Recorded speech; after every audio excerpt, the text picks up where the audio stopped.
Hey, welcome back to Proline. I'm Dave Cokin, joined by Jim Feist. We've got some baseball wagering strategies to take a look at. We'll get to those in just a moment. First, let me tell you about a dynamite special I've got.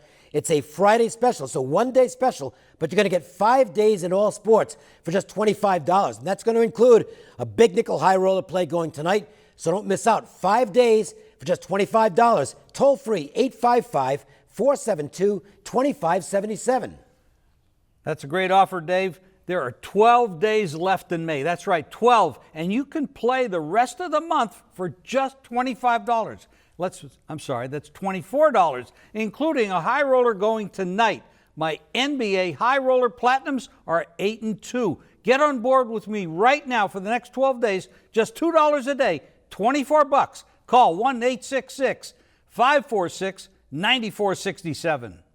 And it's time to talk some baseball betting. Baseball is my favorite sport from a fan standpoint. It always has been. From a betting standpoint, it's right up there as well. I think baseball and college football are probably my two favorite sports to handicap. And baseball, for me, is king because it's all numbers. And I like getting into the numbers. I mean, you don't need numbers to know that the Atlanta Braves are absolutely horrible and the Minnesota Twins aren't far behind. But that stuff's all on the number, and you've got to find ways to substantiate value out there. Try and find underdogs to bet on. That's what my philosophy is. You like a lot of baseball totals. You've always been strong in totals in all the different sports. It has been something I've done well with over the years.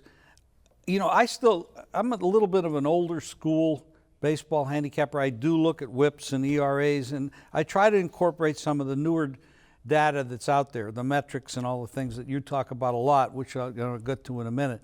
But the totals seem to... I look at streaks as well. I look at teams. Are they getting a lot of hits? Are they leaving a lot of people on base? Those things add up to me, and I get a little bit of an edge, and that's all you really need. You're talking 162 games per team.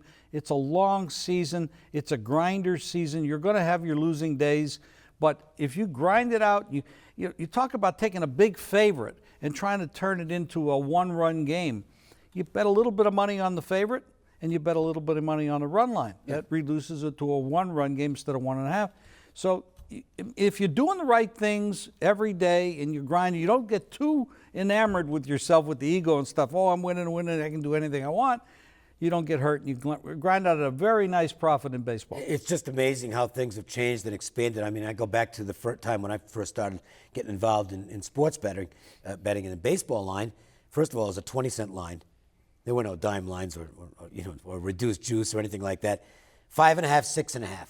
That's what, if you called the bookie, it was 5.5, 6.5. The East Coast was that way. Yeah.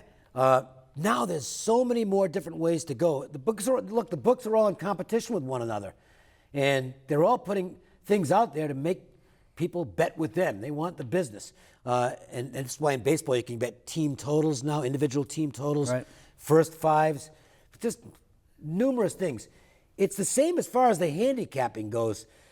You can still use the RA, and you can still use whip and all the basic stats that have been out there for years, but there are now ways to refine those statistics and I think get truer reads, particularly when it comes to pitching, because you got FIP, fielding independent percentage, XFIP, Sierra, batting average on balls in play, which is a great stat in terms of determining whether a pitcher's getting unlucky or lucky. You can see a pitcher look after a few starts and he's got like a 460 batting average on balls in play. Well, there's going to be a correction coming because it's just the way things work. Now, sometimes you might want to wait for the correction to start or for the regression to start if it's in the other direction, or you might want to try and get ahead of the curve. You can find percentages on how each ball is hit. What happens when the ball is hit? Is it a fly ball? Is it a line drive?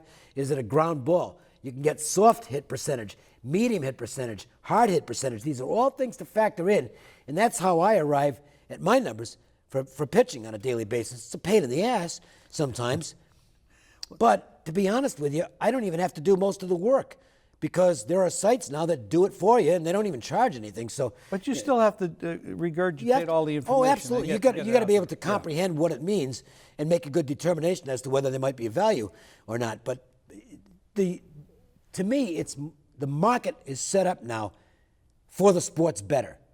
Okay, I think it's tougher than ever to make bookies, to have bookmakers make a good number that they're not going to get blown away with sharp action. That doesn't mean the sharp action. This is really important. The sharp action doesn't always win. In fact, you can probably look at the baseball game. It might be half the time it wins, half the time it doesn't. But the key for the books is that they have games now, and there's 2 or 3 games every day in baseball. It's way more in football. And the liability is way more in football. The one thing the bookie doesn't want, he doesn't want liability on the game. They don't care. It cracks me up when I hear people say, oh, Vegas is setting a trap on this one. I don't know what the hell you're talking about, okay? Because if they're setting a trap where they end up getting 75% of the tickets on one side, chances are a lot of the sharp guys are going to be buying the money on the other side. Exactly. It's just there's so many fallacies out there. Here's the idea of the odds makers is to reduce the number of games they have a liability on. And that's why I think there's an advantage for players in baseball, more so than other sports, Jim, because in baseball, I think that you can attain more value and find games where the books aren't as sharp as they are in football. They make a mistake in football, they're going to get clobbered with it. In baseball, not so much. Dave, you're right. I'm just looking at the sheet today, and again, there's a couple games in progress at the moment. But when you can look at the tickets written on a side, right? You can do this in every sport, by the way. But you look at the tickets written on a side. So let's say the team is 165, and there's 70% of the plays on the favorite. But over a period of time, the line has gone down.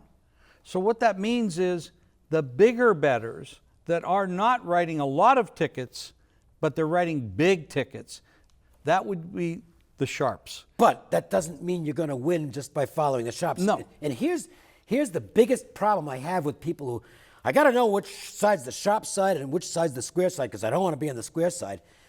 Let me give you an example from last night. The Washington Nationals played the New York Mets.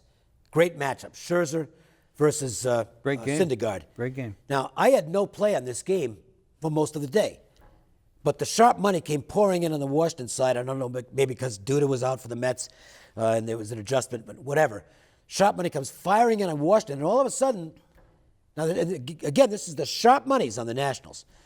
By the time the game rolls around, it's about a half an hour before game time, and all of a sudden, Syndergaard's a home dog because the steam chasers got in there.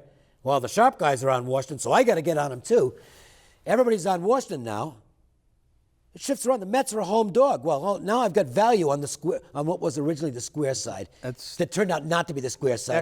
Excellent play. But you have to monitor what's Absolutely. going on all day. But don't get sucked in by this sharp square stuff, or don't let it override. Every Sunday, the National Football League, every Sunday we see this now, and you can go to Twitter, and there'll be guys that are putting Joes versus the pros, sharps versus the squares. I do it myself because people want to know who's betting what. But that doesn't. But if you get locked into this mentality, if I got to follow the sharp guys, you can end up losing money. They're betting better numbers than you're getting when it gets closer to game time.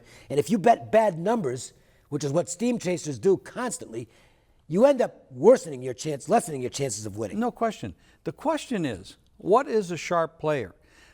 A big player. Let's say there's betting $20,000 a baseball game. You could say he's a sharp player, but not necessarily so.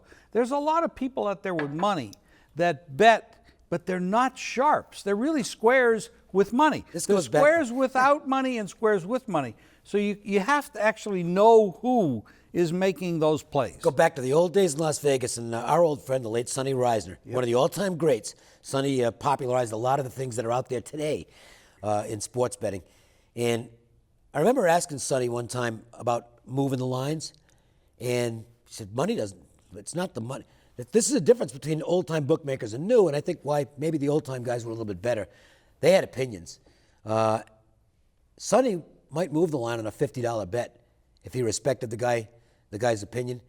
On the other hand, some yokel could come in with a satchel full of cash and plunk it all down to the Dallas Cowboys, and he wouldn't move the line one penny. Absolutely. So that's, there is. Exactly. The bookmakers can still identify the sharps versus the squares, and they do respect the sharps with good reason. But the bookmakers in the old days had a little bit more hands-on. Now it's so computerized. Yeah, and the other difference, and we'll give you a little Las Vegas perspective here. It's not real easy to be a bookmaker at one of the major hotels now because, listen, back in the old days, if you happen to have a bad run where the players were winning, it's all right. We're going to get their money in the long run anyway.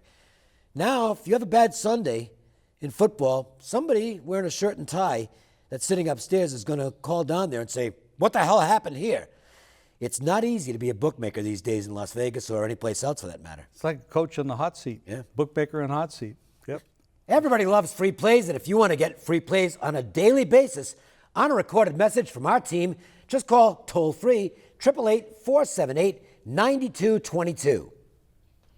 Also, at prolinetv.com, click subscribe button and get notifications of free videos.